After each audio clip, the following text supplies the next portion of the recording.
Good evening. This is a special edition of The Spectator Speaks. It's the Dark Stormy Night version. It was a dark and stormy night. The rain fell in torrents except at occasional intervals, when it was checked by a violent gust of wind which swept up the streets. For it is in London that our scene lies, rattling along the housetops and furiously agitating the scantly flame of the lamps that struggled against the darkness. That was by Edward George Bulwer Lytton, from the novel Paul Clifford, written in 1830. Thank you for joining me here. We will begin tonight's exciting, fun, late-night episode after this. Some nights I stay up, cashing in my bad luck. Some nights I call it a draw. Some nights I wish that my lips could build a castle. Some nights I wish they just fall off. But I still wake up, I still see your gospel. Lord, I'm still not sure what I stand for. What do I stand for? What do I stand for? Most nights I don't know anymore.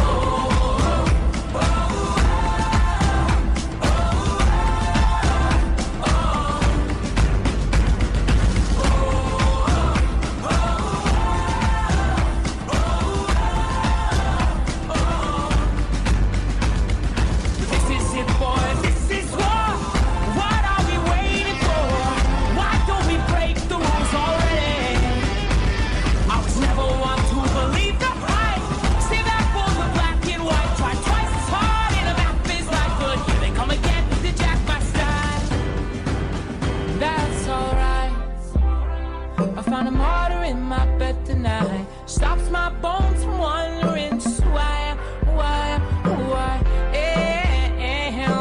am I?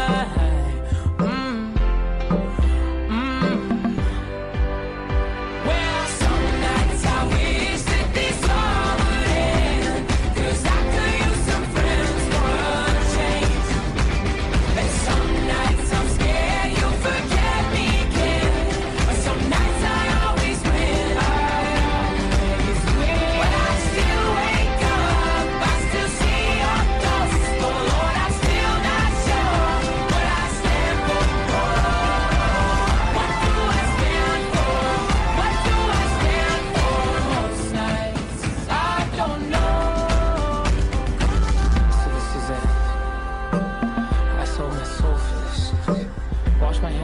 for this. I miss my mom and dad for this. No. When I see stars, when I see stars, that's all they are. When I hear songs, they sound like a swan, so come on.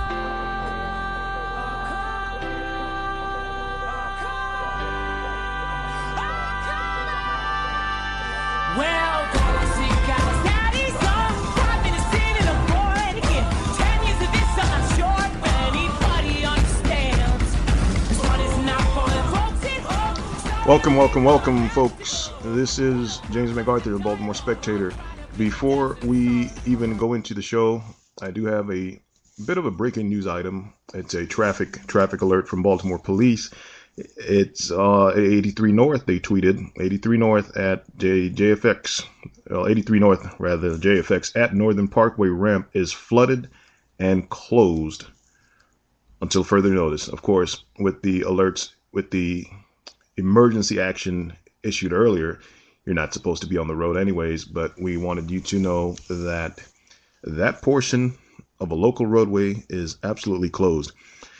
Well, I don't know about in your neighborhood, but where I am, it seems like the worst is behind us. The storm is over for all intents and purposes. I mean, I know it still exists, but as far as the intensity and the ferocity in our area, when I look out my big news window here at the studio, I see no evidence of a storm right now. Doesn't mean it's over. I mean, in a literal sense, there could be remnants behind it. There's still gusts of winds we can experience, but the actual torrent, the blowing, the rain is not coming down hard. The wind has calmed down quite a bit, and I really believe that, knock on wood, thanks to God, that it's over for us. Unfortunately, New York is getting hammered. There are cars floating down the street in Manhattan. And, it's a terrible situation up there. So we definitely keep them in our thoughts and prayers. Right here in Maryland, the governor confirmed or states that there are over 300,000 people without power. All in all, throughout the entire Northeast, there are, I think, estimated now a couple million people without power as a result of Handy Sandy, who came along to stir things up. But, there's one thing I'm really, you always have to look on the bright side and try to find a positive out of things. One thing I'm glad about that this storm has brought is a break, a reprieve from hearing about Romney and Obama. I don't know about you. I can't wait for this election to be over. I'm quite sick. I'm sick of it all. Neither one of them are favorite candidates of mine, I'll be frank, and I'm just tired. They're not the only two people running, seriously. But that's all you know about if you listen to the mainstream media. Yes, I'm always ragging on the mainstream media with good reason. Keep listening to these episodes and you'll learn more why. This is episode number 12. But let's listen to a clip courtesy of the AP on just what effect this storm has had on the election coverage just a week away from the election. I love it.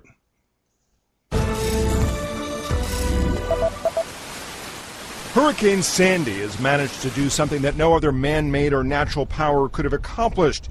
The powerful storm has derailed the presidential campaign in its final week. I am not worried at this point about the impact on the election. President Barack Obama canceled a Monday morning rally in Orlando to fly back to a very wet Washington. President Obama, a lot of people think he might have a little bit of an advantage here because he can appear presidential. He can appear as if he is in command in a time of crisis. In any other year, a presidential race in its closing days would be the dominant news story. Romney is really trying to make a closing argument with voters in these final days as the polls are tight, but they're going to be distracted by the news of this. Republican Mitt Romney held rallies in Ohio and Iowa before canceling events Monday night and Tuesday. He was mindful of Sandy's potential impact on the eastern third of the country. Think about making a contribution to the Red Cross or to another relief agency? Republicans say Romney could visit New Jersey after the storm passes. There he could assess damage with ally Governor Chris Christie. Obama campaign officials acknowledge that the president is losing valuable campaign time, but they say they're confident in their ability to get supporters to the polls. The election will take care of itself next week. In the end, Sandy's impact could be measured in lives, property, and the outcome of the election. Matt Friedman, Associated Press.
Don't get complacent. If you hear it downgraded, it's still a pretty nasty storm that's out there, and it's going to affect us without question.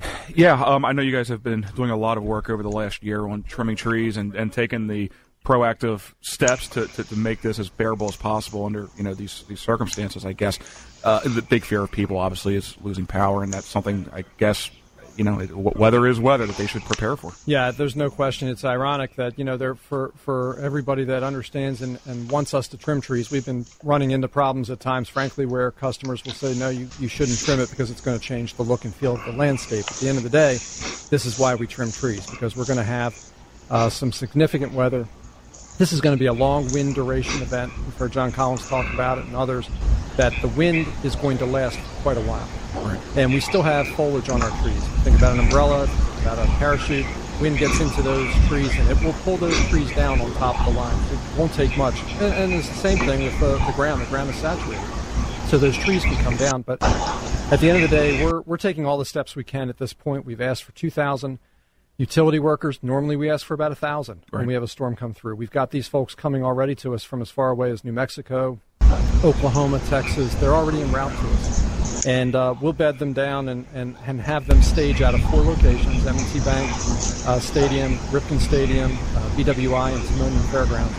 And the goal is to get as many of those folks in place so when the storm hits, they're ready to respond. But our customers need to understand that we will not be able to restore power in a meaningful way until that storm clears us. Right. And that's probably not going to be till Tuesday or Wednesday, and then we have to assess the damage. But until that point, we're not going to be as effective in the restoration. So customers need to prepare now for a long duration. And people should report all power. Now, did you catch that? Customers need to prepare now for a long duration. He's already letting you know what's going to happen. I mean, he's admitting it. Let's continue listening here. Outages, not take for granted that they've already been reported. Yeah, we're in the process of installing smart meters throughout the territory, and that will allow us to have that two-way understanding of what's happening on the other end of the meter. Until that's complete sometime next year, we're not going to have that capability. So if you lose power, don't assume your neighbor has called us. Give us a call at 877-778-2222. Get that number, look at our website, put it on a refrigerator somewhere so you can grab it, if you lose power. But that's how we identify if you have an outage. We will not know automatically. And patience. It's tough. And our crews are out there. We're dealing with a very frustrated customer base, and we know that. And the expectations have grown immensely. Some are unrealistic, frankly, that we're going to be able to just simply restore power as soon as, a couple hours after the storm has passed. Some people will be lucky and that may happen. But for others, it won't. And all the small tips that we talk about. If you're on well water, make sure you fill up that bathtub now. Fill up some jugs of water, because you may not have power for several days. If you are dependent upon electricity for your medical needs, make sure you've got a plan in place. Or if you have a relative, when the storm hits, that's not the time to start thinking about it. Right. And that's the benefit. I mean, we have advanced warning right now, and we went through this roughly a year ago. And I think above all, take care of your neighbors. If you have an elderly person that lives next door, check in. Be a good neighbor. This is a real, this is a real time crunch, and we're taking advantage of it now to get ready. The customers need to do the same thing. I would add one final thing: the fact about natural gas. We don't think much about it. We all talk about electricity. If the eastern end of Baltimore County or Anne Arundel or wherever it is floods, there will be natural gas service impacts as well. Now, granted, that will pale in comparison to what some of the people will be dealing with. But, if you have something like that where you get water into your basement, make sure you have a plumber, a certified plumber or certified electrician come in and make sure it's good to go to restore power. Because the last thing we want anybody to do is get hurt or worse, killed because of not taking precautions. And I'm sure you'll be joining us through the storm, giving people updates. We'll be out there and do whatever you guys need. At the end of the day, this is the time that we're going to be out there trying to help our customers deal with it. And, don't get complacent with the beautiful weather today. Right. It's coming. It's real. And even if it moves a little north and comes in over the Jersey Shore, that's not much of a change for us. So perhaps we won't get the brunt, but we're going to get every bit of what's less of the brunt. Well, there you go. Obviously, a recording that came from earlier, I think a day or two ago, and I think we've seen that we did not get the brunt of it, at least in this part of Maryland. But I got to tell you, that Rob Gould, not very confidence inspiring at all. At all. I mean, you listen to the guy. That's just me personally. I want to let you guys know, you can communicate with me while I'm doing these live shows. Of course, you can write on Twitter, questions, comments, go to hell, whatever. I monitor that. But there's another feature, which I finally figured out how it works, right on the screen of the Spreaker. And there's actually a chat window that you can pop open. I'm going to direct you to it. It's on the lower right-hand side. It looks like a little cartoon bubble. It's very small. And you click on that, and it opens a chat window. And maybe one of you can try it if you're so inclined and say hello. But I can actually, you can type and chat with me live while we're in the program. I want to give a special shout out to the hardworking public safety crews that are out there right now, the firefighters, the policemen, and all the other, essential service personnel that, don't get to be in a nice, warm, comfortable studio like I am right now, but they're out there braving the elements, dealing with the morons that are probably still out there driving on the streets right as we speak. This is Baltimore, after all. And we just want to keep them in our thoughts and our prayers, doing a job that most people, quite frankly, would rather not do. They're a special breed. So yeah, you can't call me on these Spreaker podcasts. I do a call-in show once a week. That's on Thursdays at 7 p.m. The last broadcast I did today, I was asked, well, how come you didn't take any calls? Why didn't you take any calls? Well, that's the real reason, is because it's not that type of show. Okay, what else did I want to make sure we covered in this show? I promised it will be a little briefer than the last time, and I think I am going to be on track to be able to do that tonight. Our mayor. I made a lot of fun of her earlier. I make a lot of fun of her almost every day. I mean, she's a fun target. She really is. And, that comes with the job when you go into public service. I said she was copying the governor with the hunker down and all this stuff. And I noted how he had a press conference where he first said that, and then she tweeted it and using the exact same phrase. And I think it's pretty goofy. I mean, what's a hunker down? I know what a buckle down is. I know what trickle down is, but I still haven't learned what a hunker down is. So maybe if the governor is listening, he can send me a text message at 410-205-6397. That's my cell, and you can help me understand what a hunker down is. Well, those guys heard me, so they flipped the script, because I said the mayor copies whatever the governor says, and she can't think on her own. So tonight, earlier at one of the last briefings they had, Mayor Rollins Blake spoke first, and then Governor O'Malley. You have to hear what Rollins Blake said. You really do. I'm not kidding. You don't want to miss this. Right after this really, really, really quick commercial break. Be right back.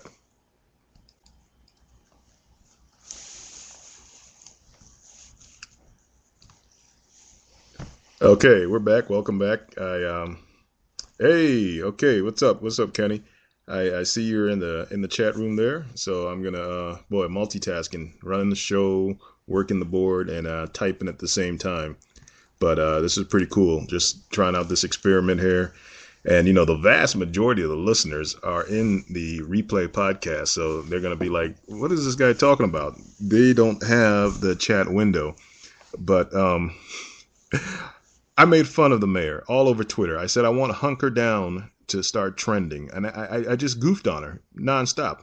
You guys don't believe she pays attention to me. You don't believe she listens to me. I hope you told your friends to come on in here and to listen to this show.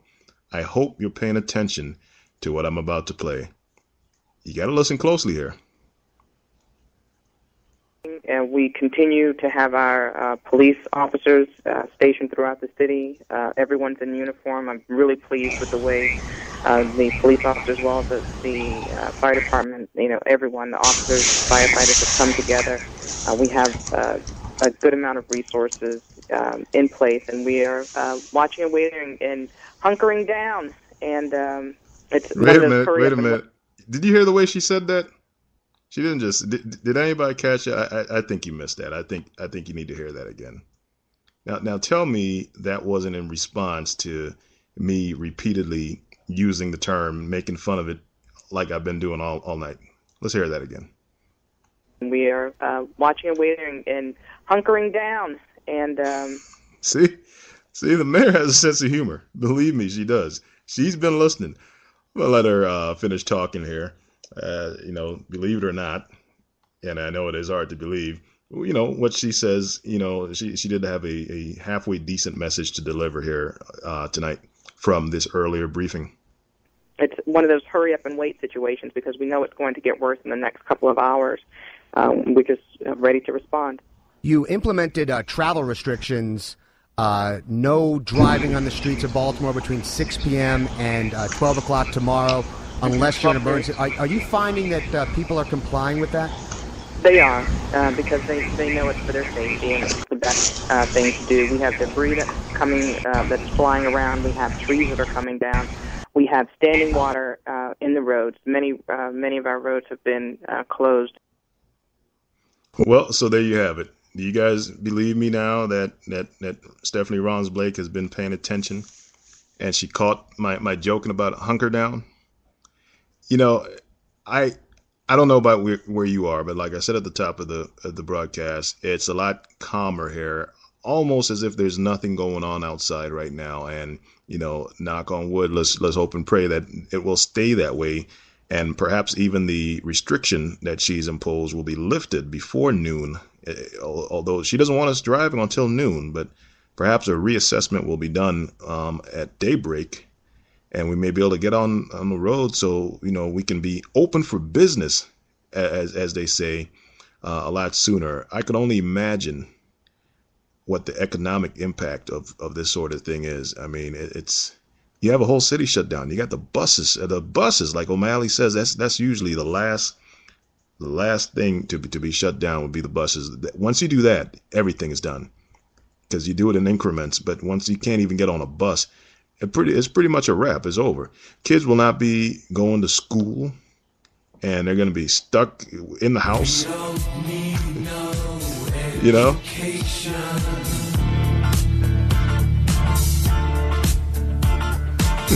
don't need no force control. Kenny says in the chat room there, thanks for using this chat, Kenny. This first time. She is a hunkering type of woman. I still don't know what hunkering is, man. Yeah, we play a lot of music on the show now. A lot of music. It's music and talk. Teacher, leave them kids alone. This is going to be your kids tomorrow because they're not in school. Hey, teacher, leave them kids alone. All in all, it's just another brick in the wall. I mentioned on Twitter earlier that in Chicago, they have had their 436 homicide today. 436. That's as much as they had all of last year. And they've already had it. Of course, here we've had our 20th woman killed total. And that's as many as we had last year. So, anybody still want to believe crime is down? Really?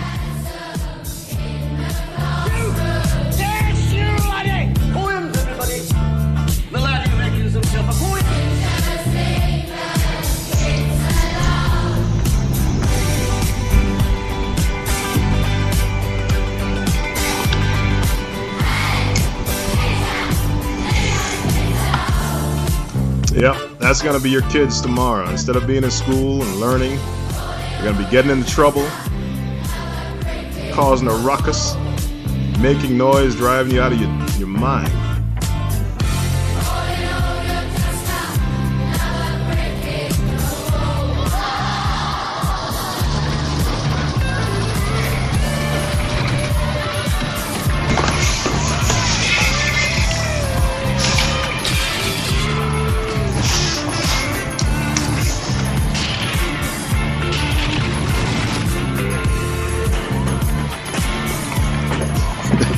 That's your kids busting stuff up. But hey, in all seriousness, on the national front, one of the things I want to get into the next few days in this podcast, where we're running out of time here tonight, is on the national scene, this whole situation with Benghazi. Don't think I haven't paid attention to it. It's just we're so screwed up here in Baltimore that I have to talk about this a lot in ways that nobody else is talking about. But the Benghazi situation is, they're helping Obama, the president, by keeping this minimal and downplaying it. If this were a Republican president, I'm telling you folks, and that ambassador got killed that way, and we're finding out the security was not there, you would be trying to hang him up right now. But because you love Obama and you're so concerned about he's the right way for the country, and you know, this is the man of the hour, the man with the plan, you don't want to face reality of how they dropped the ball and allowed Ambassador Stevens to be slaughtered, allowed those Navy SEALs protecting them to be slaughtered in Benghazi, Libya. We will talk about that more. We will talk about, I have the clip of the father of the Navy SEAL when he met Obama at a memorial service, how Obama couldn't look him in the eyes. How when he shook his hand, it was like a dead fish. These are not my words, so don't get mad at me. This is somebody who lost his son serving his country, trying to protect an ambassador who asked for protection and did not get it. Thank you very much, Hillary Clinton. Thank you very much, Obama White House. I know you guys don't like to hear this stuff. The folks who love Obama love him so much, they think he's perfect, and there's cognitive dissonance. The minute you say anything against him, they want to attack you, they want to repel you, reject you, rebuff you, and maybe on a little podcast show like this, not even listen to you anymore. But these are just facts, whether you like them or not. It has nothing to do with Republican versus Democrat. It has something to do with the buck stops here, and you have to hold people responsible for their actions. And this is being covered up and being made to be minimized more than you know because of his friends in the media wanting to protect his ascendancy to emperor at this point, because he's already like a king. Well, that's going to be it for tonight, folks. Listen, excitement. Chicago had their 436 homicide today. We had none. Yesterday, we had none. The last one we had was still the justifiable homicide that you're well aware of if you've been following my program. Very sad situation, that specific one, but worthy of celebration for the city in a sense. You gotta celebrate the small victories that we haven't had a homicide for several days now, and let's hope that continues. Let's hope we move in the right direction. Hey, thank you for listening. My contacts: macarthurmedia@gmail.com, facebook.com/Baltimore Spectator, phone number 410-205-6397. We do these podcasts every single day. This one was an extra bonus one for today because, well, we're all stuck inside. Paul says he has no cable now even. So I thought I would give you some interesting, different, unique programming here tonight in Baltimore from someone who lives here and deals with this crappy city government just like you. Until next time, James MacArthur saying, be well, you don't have to be prepared anymore. The storm is down. You can unhunker now. Don't go outside, but unhunker. You just lay low. That's not the same as hunker down. It's a step above hunker down. Lay low, lay low. And I'll see you guys tomorrow. BaltimoreSpectator.com and Twitter. Got a lot of updating to do. Been busy. Maybe if I'm locked in the house, I'll be able to do it. So be well, be blessed, and be more. Good night, folks. See ya.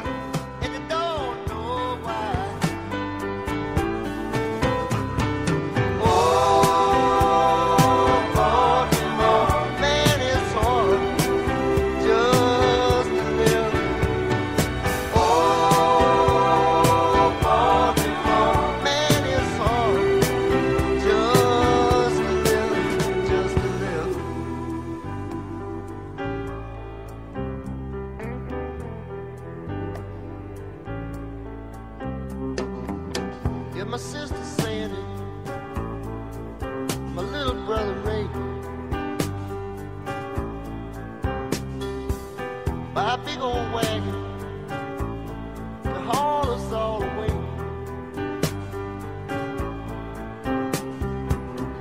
out in the country where the mountains high. Never coming back here till the day I